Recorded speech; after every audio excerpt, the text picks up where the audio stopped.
नमस्कार।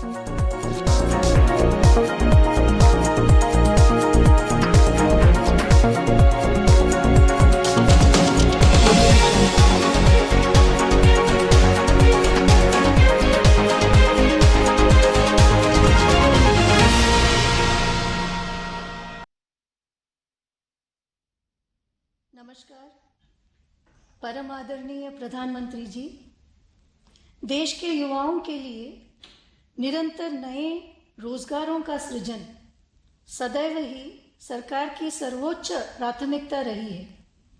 आज के रोजगार मेले के इस कार्यक्रम में 51,000 से अधिक युवा अपने नियुक्ति पत्र प्राप्त कर विभिन्न पुलिस बलों में शीघ्र ही कार्यरत रहेंगे।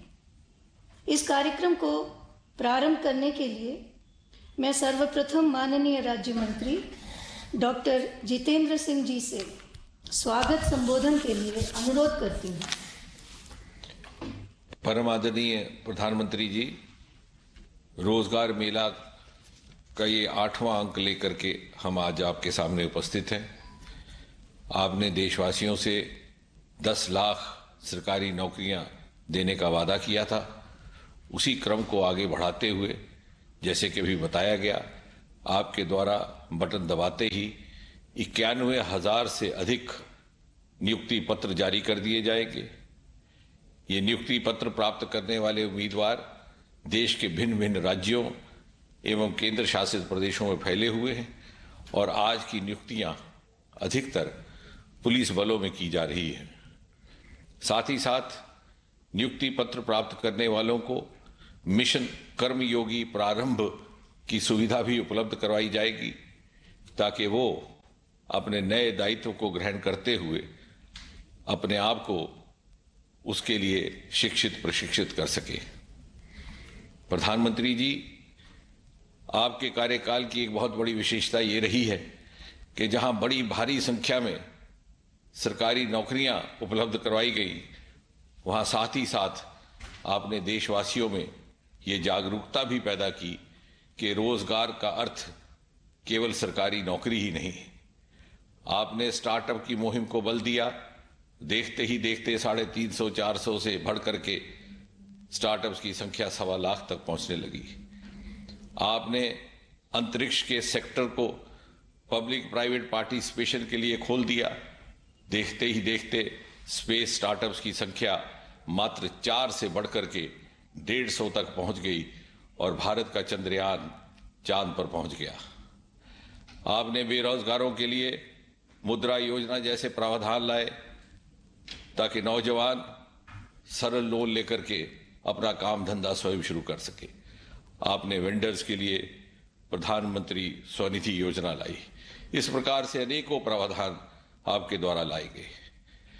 लेकिन इस सब के अतिरिक्त यदि हम सरकारी नौकरियों की ही बात करें तो कभी कभी ये सवाल किया जाता है कि पहले और अब में क्या अंतर है। यदि हम आंकड़ों की तरफ नजर दौड़ाएं और यूपीए के कार्यकाल के पहले 9 वर्ष अर्थात 2004 से लेकर के 2013 की तुलना आपके नेतृत्व की एनडीए सरकार के पहले 9 वर्ष अर्थात 2014 से 2023 तक की तुलना करें तो स्पष्ट हो जाएगा कि इसका उत्तर क्या है। यूपीए कार्यकाल में पहले 9 वर्षों में कुल मिलाकर के जहां 6 लाख नौकरियां दी गई, वहां आपके कार्यकाल में 9 वर्षों में 9 लाख लगभग 60-70% वृद्धि। भारत सरकार में 3 प्रमुख रिक्रूटिंग एजेंसीज हैं, staff selection commission, railway recruitment board और यूपीएससी। यदि हम स्टाफ सिलेक्शन कमीशन की बात करें तो यूपीए के 9 साल के कार्यकाल में केवल 2 लाख नियुक्तियां की गई थी। आपके नेतृत्व में 9 साल में दुगने से अधिक 4,691। यदि रेलवे रिक्रूटमेंट बोर्ड की बात करें तो यूपीए ने 2004 से 2013 तक 3,47,291 नियुक्तियां हुई, जबकि आपके नेतृत्व में 2014 से 2023 तक 4,30,594। यूपीएससी के माध्यम से अगर देखा जाए तो यूपीए के कार्यकाल में 45,431 नियुक्तियां, जबकि आपके नेतृत्व में 9 वर्षों में 50,906। इतना ही नहीं, प्रधानमंत्री जी 2014 में जब ये सरकार आई तो सरकारी नौकरियों में प्रमोशंस का क्रम, पदोन्नति का क्रम लगभग रुक गया था या बहुत धीमा पड़ गया था। आपने उसको भी गति दी, आपने उसको स्ट्रीमलाइन किया और उसके परिणाम स्वरूप भी अनेकों नई वैकेंसियां पैदा हुई, अनेकों और सरकारी नौकरियां देने का प्रावधान उपलब्ध हुआ। उदाहरण के तौर पर सेंट्रल सेक्रेटरीट सर्विसेज एक बड़ा रोचक आंकड़ा है। पहले 9 वर्ष में 2004 से लेकर 2013 तक जॉइंट सेक्रेटरी लेवल पर मात्र और मात्र 40 प्रमोशंस की गई थी, लेकिन आपके नेतृत्व में इसी पद पर प्रमोशंस की संख्या 107 यानी 167% वृद्धि। डायरेक्टर लेवल की प्रमोशनें देखिए तो 349 यूपीए के 9 सालों में, और आपके नेतृत्व में 9 वर्षों में 791 115% वृद्धि।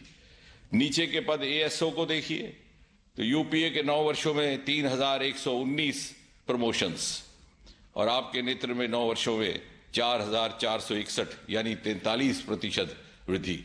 ये सारी प्रमोशंस ने भी नई वैकेंसियां और नई नौकरियां लगाने का गुंजाइश पैदा की है। कहने का तात्पर्य ये प्रधानमंत्री जी कि जहां इस सरकार ने भ्रष्टाचार के प्रति जीरो टॉलरेंस की नीति का पालन किया, वहीं साथ ही साथ एक अनुकूलता का वातावरण भी देने का प्रयास किया है। वर्क फ्रेंडली एनवायरनमेंट जिसमें हर सरकारी कर्मी अपनी क्षमता, अपनी प्रतिभा के अनुसार अपनी सेवाएं दे सके, ताकि 25 वर्ष के बाद अमृतकाल से निकल करके जब सन 2047 में आज़ाद हिंदुस्तान अपनी 100वीं सालगिरह मनाए तो देश के बाकी नागरिकों की तरह हमारे सरकारी अधिकारी, सरकारी कर्मचारी भी गर्व के साथ कह सके कि मोदी जी के शताब्दी भारत के निर्माण में, मोदी जी के विकसित भारत के निर्माण में हमारी भी भूमिका रही, हमारा भी योगदान रहा। धन्यवाद प्रधानमंत्री जी।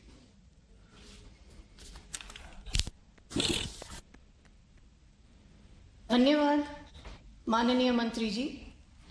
रोजगार मेले की आज की कड़ी जहां एक और युवाओं के लिए नए अवसरों का संदेश लाई है, वहीं दूसरी ओर सुरक्षा और सुशासन की गौरव यात्रा के संदेश को भी लाई है। अमृतकाल की इस यात्रा को सब तक पहुंचाती प्रस्तुत है एक लघु फिल्म।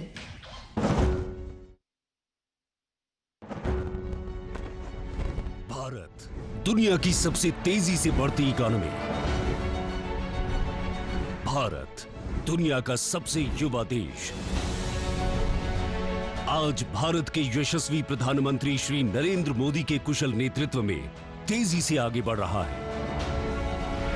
नित नई ऊंचाइयां छूते भारत की बढ़ती ताकत है यहां की आकांक्षी और ऊर्जावान युवा शक्ति। युवा शक्ति के सपनों को पंख देने के लिए मोदी जी के नेतृत्व में स्किल और नवाचार से लेकर स्टार्टअप, रोजगार और स्वरोजगार तक पिछले 9-10 सालों में लगातार नए अवसर और नई संभावनाएं सृजित की गई हैं, जिसका लाभ करोड़ों युवाओं को मिला है। युवा शक्ति के सामर्थ्य से राष्ट्र निर्माण के लक्ष्य को जोड़ने के इन्हीं प्रयासों की श्रृंखला में एक अहम कड़ी बनकर उभरा है रोजगार मेला। रोजगार मेला के तहत सरल, समयबद्ध और पारदर्शी तरीके से भारत सरकार सहयोगी राज्य सरकारों के साथ मिलकर 10 लाख युवाओं को सरकारी नौकरियां देने के लिए संकल्पबद्ध प्रयास कर रही है। देश में चल रहा ये रोजगार अभियान पारदर्शिता और सुशासन, गुड गवर्नेंस दोनों का ही प्रमाण है।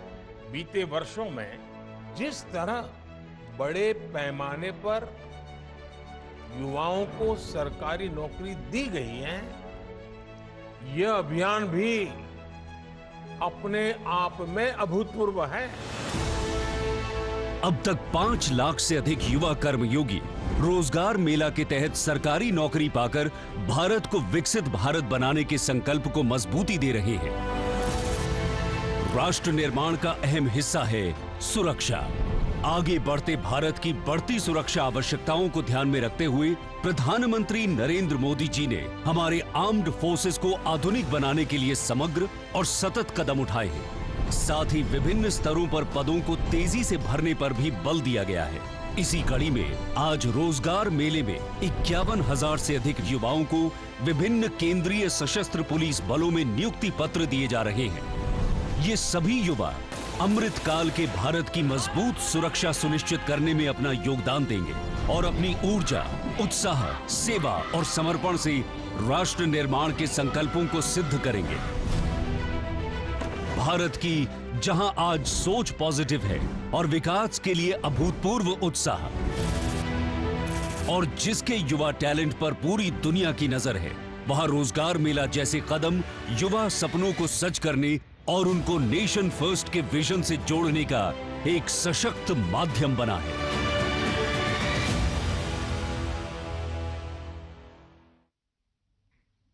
अब मैं आदरणीय प्रधानमंत्री जी से प्रार्थना करती हूं कि वे रिमोट का बटन दबाकर नियुक्ति पत्रों के वितरण के इस महाअभियान का शुभारंभ करें।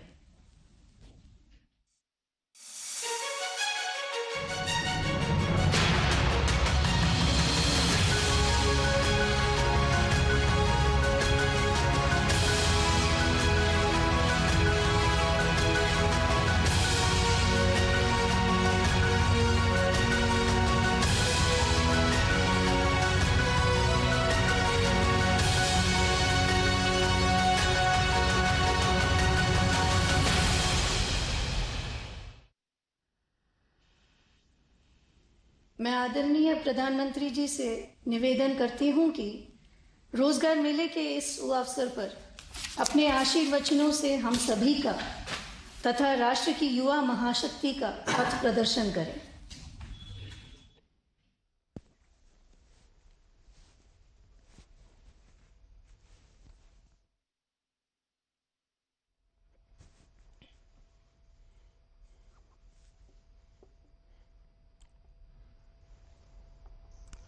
नमस्कार। आजादी के इस अमृत काल में देश की आजादी के और देश के कोटि कोटि जनों के अमृत रक्षक बनने पर आप सबको बहुत बहुत बधाई। मैंने आपको अमृत रक्षक इसलिए कहा क्योंकि आज जिन युवाओं को नियुक्ति पत्र मिल रहा है वो देश की सेवा के साथ साथ देश के नागरिकों की, देश की रक्षा भी करेंगे। इसलिए एक तरह से आप इस अमृत काल के जन और अमृत रक्षक भी हैं। मेरे परिवारजनों, इस बार रोजगार मेला का ये आयोजन एक ऐसे माहौल में हो रहा है जब देश गर्व और आत्मविश्वास से भरा हुआ है।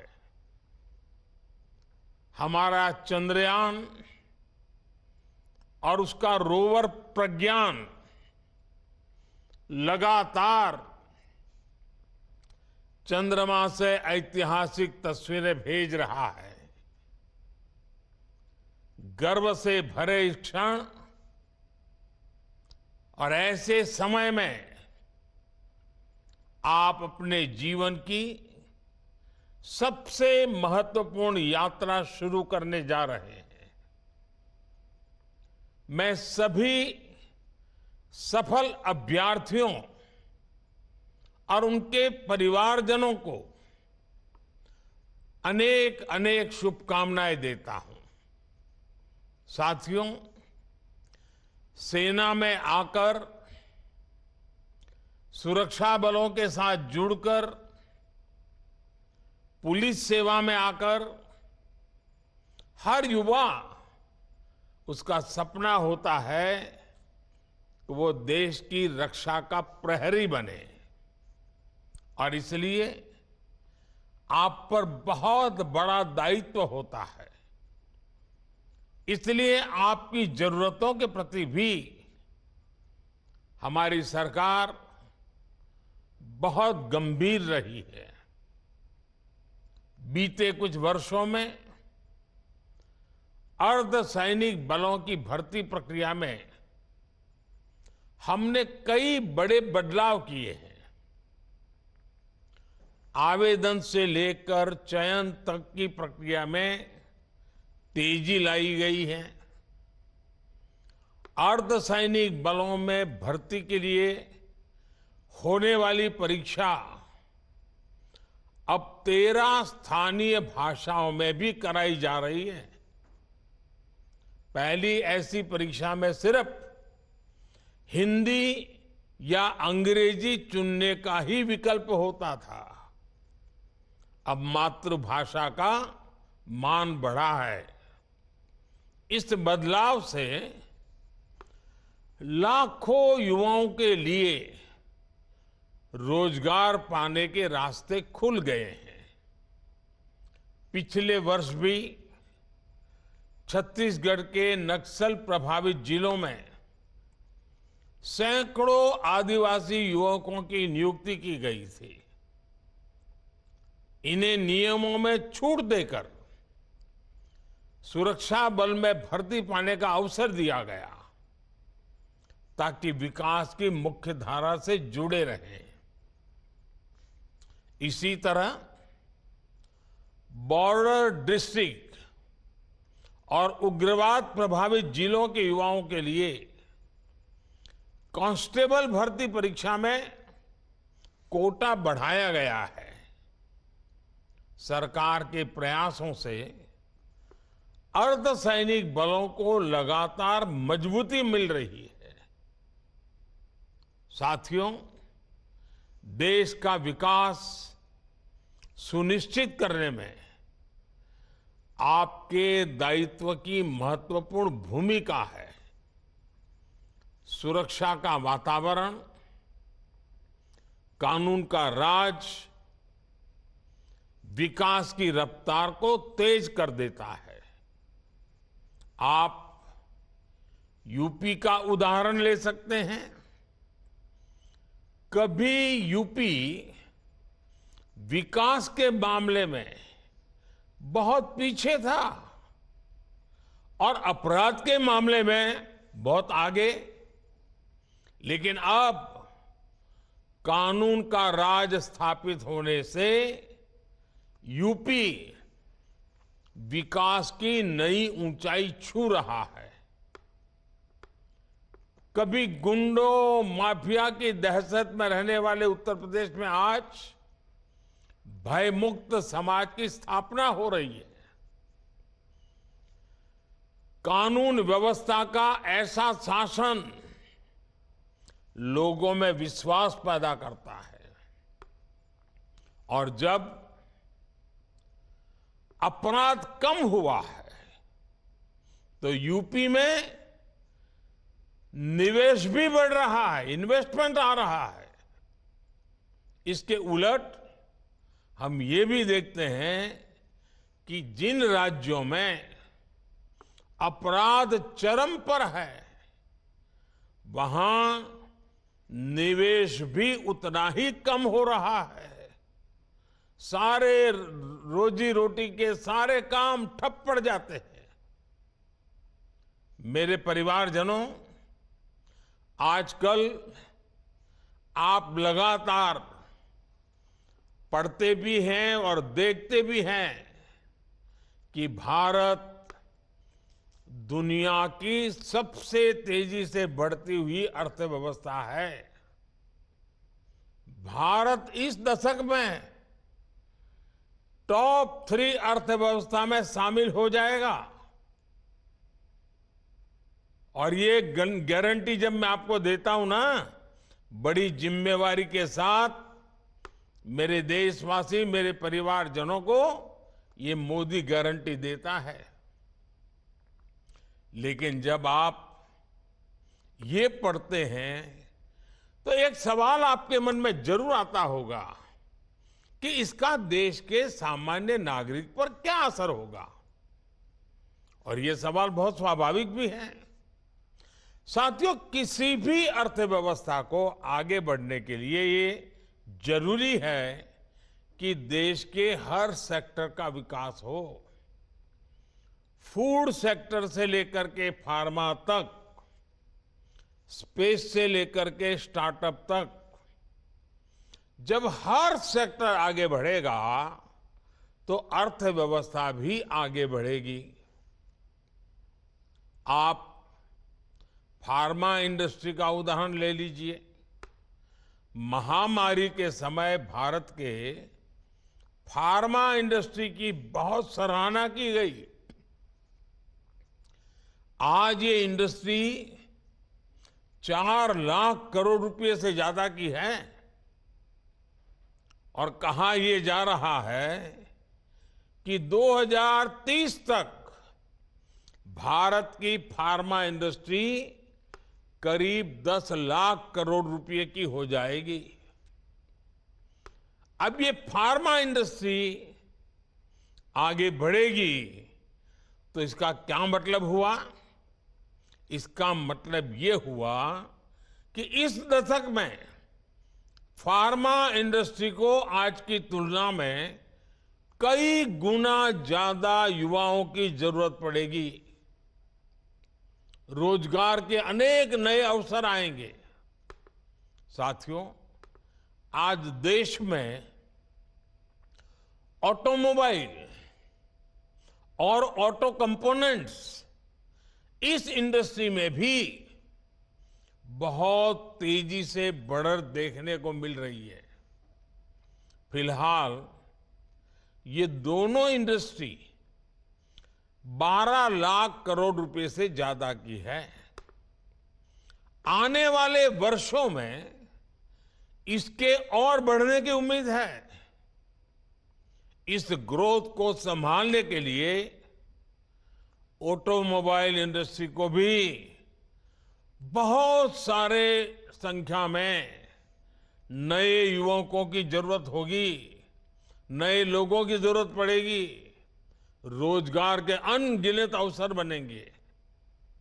आपने देखा होगा कि इन दिनों फूड प्रोसेसिंग इंडस्ट्री के महत्व की भी काफी चर्चा होती है।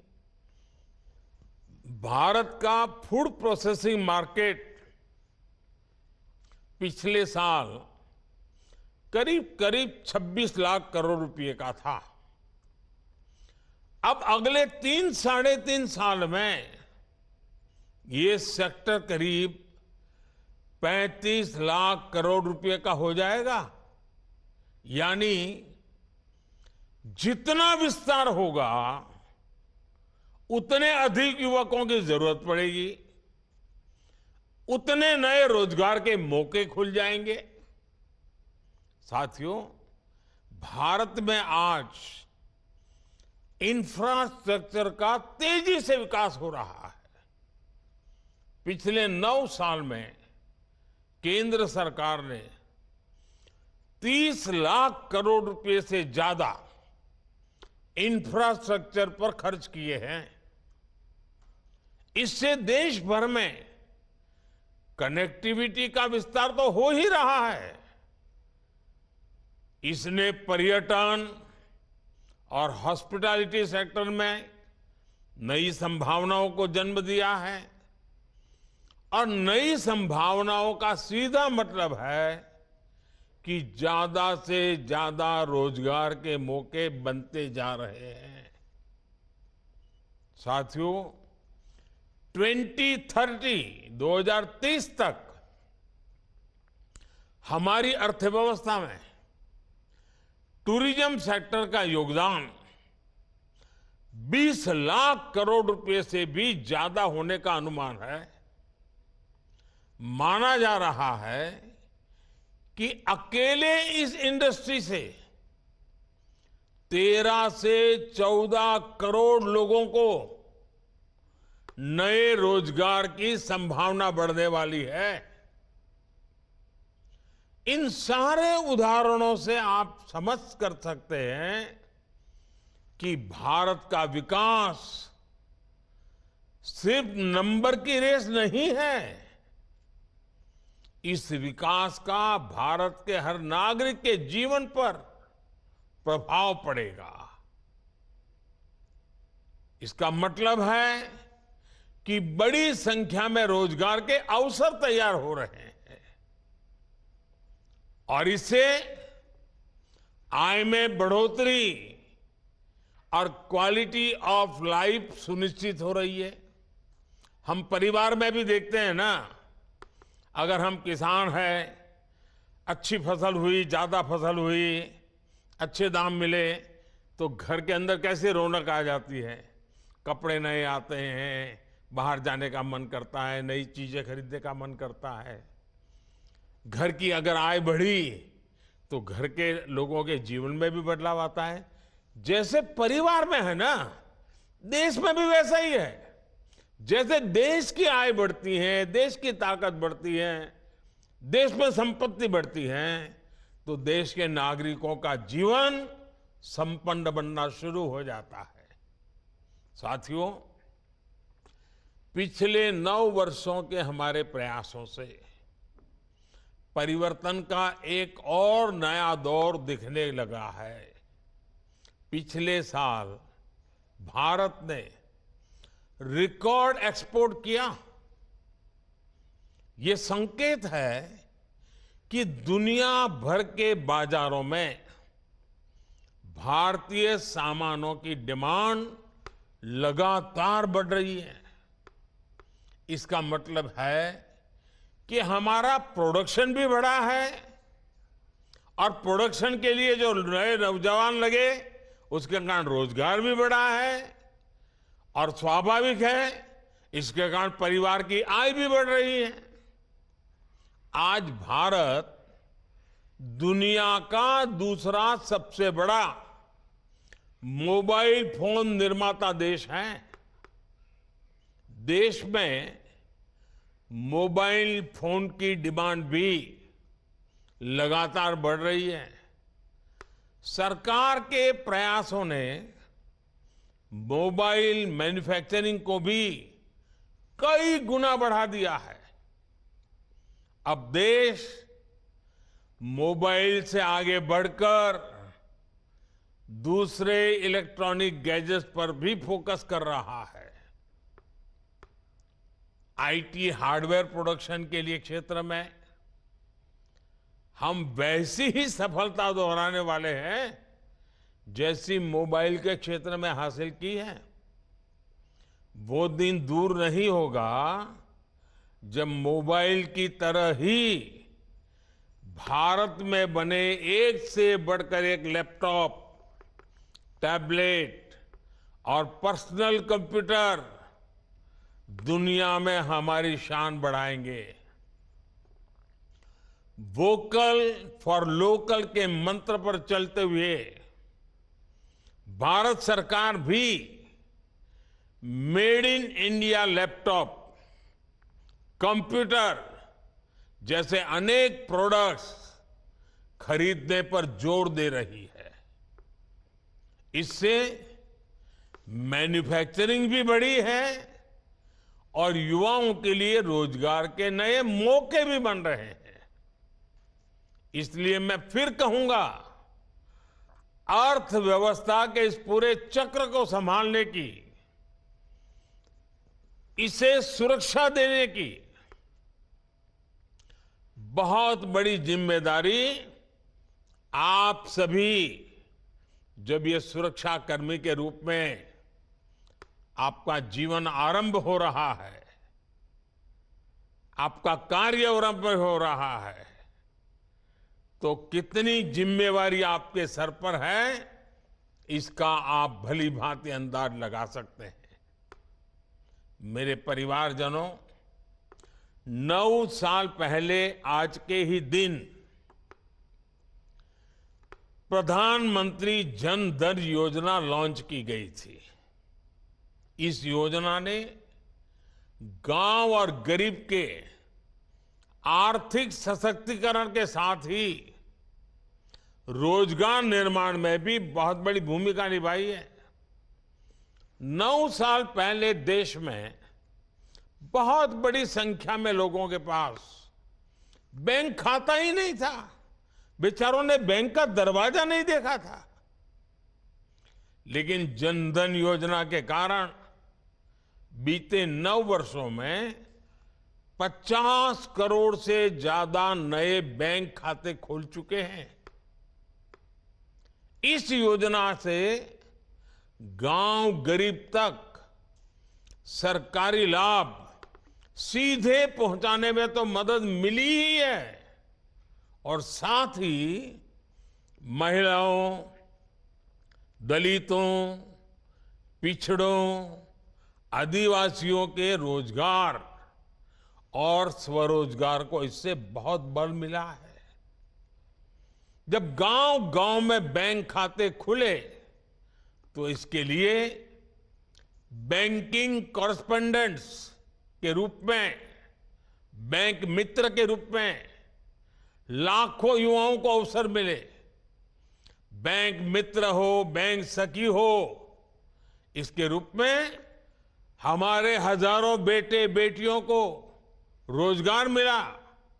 आज 21 लाख से अधिक युवा साथी बैंकिंग कॉरेस्पोंडेंट, या तो कहें बैंक मित्र या बैंक सखी के रूप में गांव-गांव में सेवाएं दे रहे हैं। बड़ी संख्या में डिजिटल सखियां महिलाओं और बुजुर्गों को बैंकिंग सेवा से जोड़ रही है। इसी प्रकार जनधन योजना ने रोजगार और स्वरोजगार के एक बड़े अभियान मुद्रा योजना को बल दिया। इससे महिलाओं सहित उन वर्गों को छोटे छोटे बिजनेस के लिए लोन लेना आसान हुआ जो कभी इसके बारे में सोच भी नहीं सकते थे। इन लोगों के पास बैंकों को देने के लिए कोई गारंटी नहीं होती। ऐसे में सरकार ने खुद उनकी गारंटी ली। मुद्रा योजना से अभी तक 24 लाख करोड़ रुपए से अधिक के लोन दिए जा चुके हैं। इसमें करीब 8 करोड़ साथी ऐसे हैं जिन्होंने पहली बार कोई बिजनेस शुरू किया है, अपना काम शुरू किया है। पीएम स्वनिधि योजना के तहत करीब करीब 43 लाख स्ट्रीट वेंडर्स को, रेडी पटरी वाले जो लोग होते हैं ना हमारे, पहली बार बैंकों से बिना गारंटी का ऋण स्वीकृत हुआ है। मुद्रा और स्वनिधि के लाभार्थियों में बड़ी संख्या में महिलाएं, दलित, पिछड़े और मेरे आदिवासी युवा हैं। जनधन खातों ने गांवों में महिला सेल्फ हेल्प ग्रुप्स को मजबूत बनाने में भी बहुत मदद की है। आजकल तो मैं गांव में जाता हूं, जब महिला सेल्फ हेल्प ग्रुप की बहनों को मिलता हूं तो कई तो उसमें से आके गए मैं तो लखपति दीदी हूं। ये सब इसी से संभव हुआ है। सरकार जो आर्थिक मदद करती है वो महिला सेल्फ हेल्प ग्रुप से जुड़ी महिलाओं के बैंक खातों में अब सीधे जमा होता है।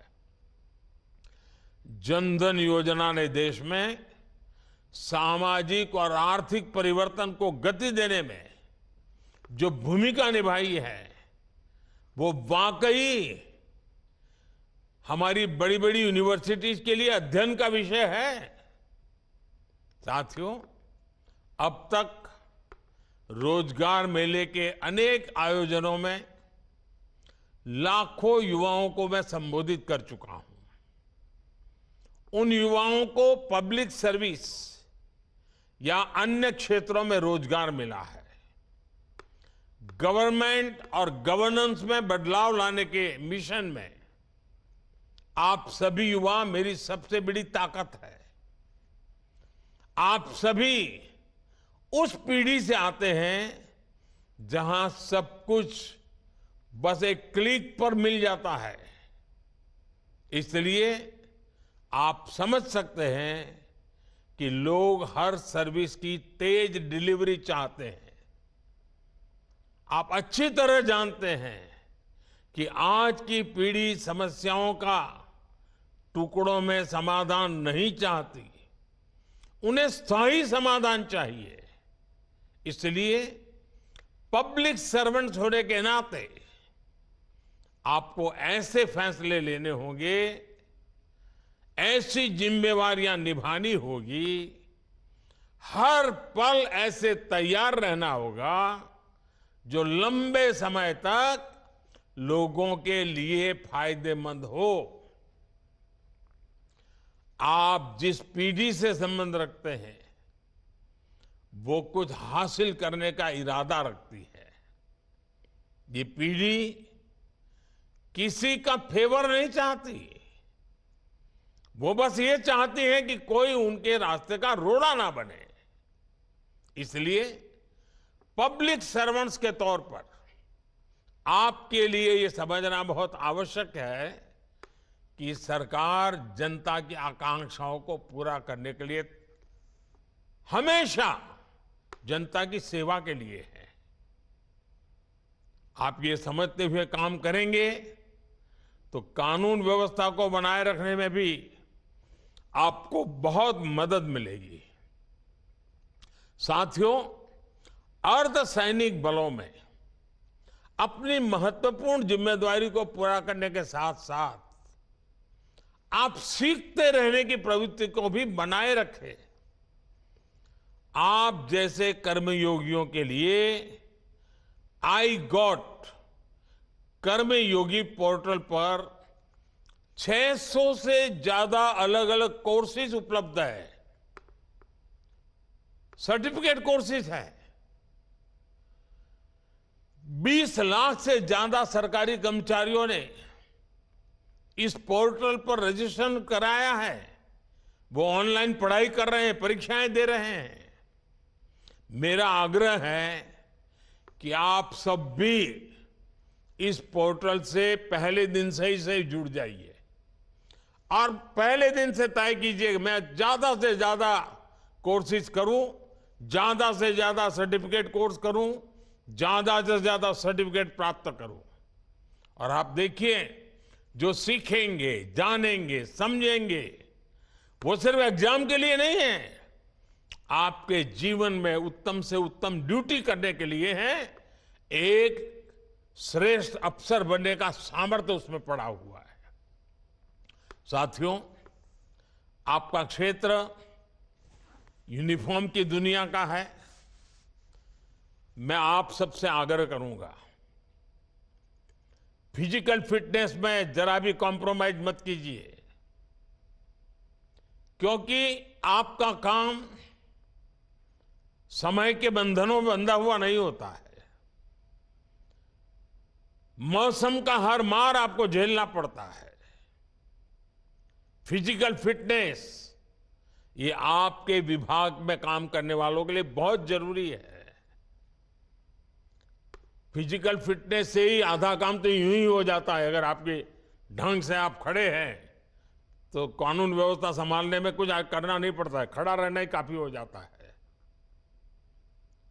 दूसरा मेरा मत है, आपकी ड्यूटी में तनावपूर्ण पल बहुत बार आते हैं। छोटी छोटी बात में तनाव आ जाता है। योगा ये आपके जीवन में नित्य प्रैक्टिस होनी चाहिए। आप देखेंगे एक संतुलित मन आपके कार्य के लिए बहुत बड़ी ताकत देगा। योगा ये सिर्फ फिजिकल एक्सरसाइज नहीं है। स्वस्थ मन के लिए, संतुलित मन के लिए और आप जैसे लोगों की ड्यूटी में तनाव से मुक्त रहने के लिए ये जीवन का हिस्सा होना बहुत जरूरी है। साथियों, देश 2047 में जब आजादी के 100 साल मनाएगा, तब आप सरकार में बहुत उच्च पद पर पहुंचे होंगे। ये 25 साल देश के और ये 25 साल आपकी जिंदगी के कितना अद्भुत संयोग है। अब मौका आपको नहीं गंवाना है। अपनी पूरी शक्ति, सामर्थ्य, जितना उसका विकास कर सकते हैं करिए, जितना ज्यादा समर्पण कर सकते हैं करिए, जितना ज्यादा जन सामान्य के जीवन के लिए अपने जीवन को खपा दें। आप देखिए, जीवन में एक अद्भुत संतोष मिलेगा, एक अद्भुत आनंद मिलेगा और आपके व्यक्तिगत जीवन की सफलता आपको संतोष देगी। मेरी आपको बहुत शुभकामनाएं हैं। आपके परिवारजनों को बहुत बहुत बधाई है। बहुत बहुत धन्यवाद।